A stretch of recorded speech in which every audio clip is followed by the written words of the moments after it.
අද ක්‍රියාකාරකම් මං අරන් ඉන්නේ 8 ශ්‍රේණියේ පදාර්ථ විපර්යාස පාඩමේ. ක්‍රියාකාරකමේදී ඔයාලට කරන්න තියෙන්නේ කොපර් සල්ෆේට් ද්‍රාවණයකට පිරිසිදු යකඩ දාලා නිරීක්ෂණ සටහන් කිරීම.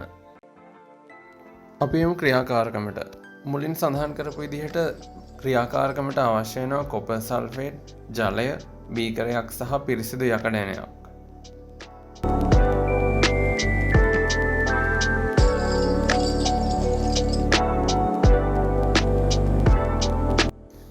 මුලින්ම කොපර් සල්ෆේට් ද්‍රාවණයක් හදාගන්න ඕනේ.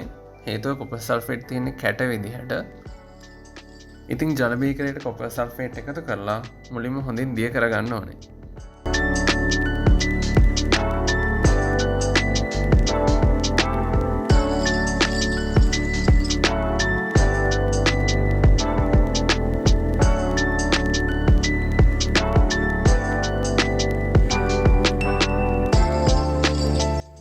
ඊට පස්සේ අපිට පුළුවන් කොපර් සල්ෆේට් ද්‍රාවණයෙන් ස්වල්පයක් පරීක්ෂා නලයකට හෝ කැකෑරුම් නලයකට අරගෙන ඒකට පිරිසිදු යකඩ දාන්න.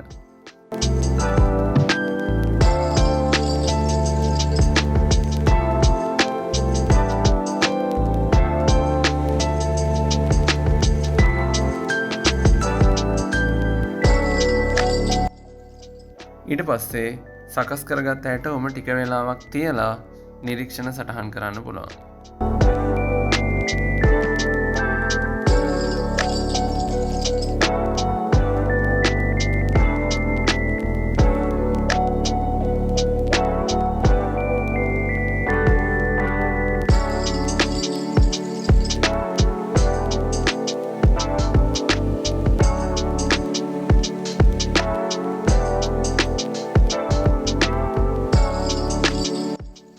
ඉතින් මෙතනදී ඔයාලට නිරීක්ෂණ කිහිපයක් ලැබෙනවා. පළවෙනි දේ තමයි ද්‍රාවණයේ නිල් පැහැ ක්‍රමයෙන් අඩු වෙනවා. ඒ වගේම යකඩ ඇණේ වටේට රතු දුඹුරු පැහැති ද්‍රව්‍යයක් තැන්පත් වෙන්න පටන් ගන්නවා. ඒ වගේම තමයි ඔයාලට බලා ගන්න පුළුවන් මේ ද්‍රාවණයේ පතුලෙත් රතු දුඹුරු පැහැති ද්‍රව්‍ය තැන්පත් වෙලා තියෙනවා. ඔයාලට පුළුවන් මේ යකඩ ඇණේ පරීක්ෂා නලයෙන් ඉවතටගෙන රතු දුඹුරු පැහැති ද්‍රව්‍ය තවත් හොඳින් පරීක්ෂා කරන්න.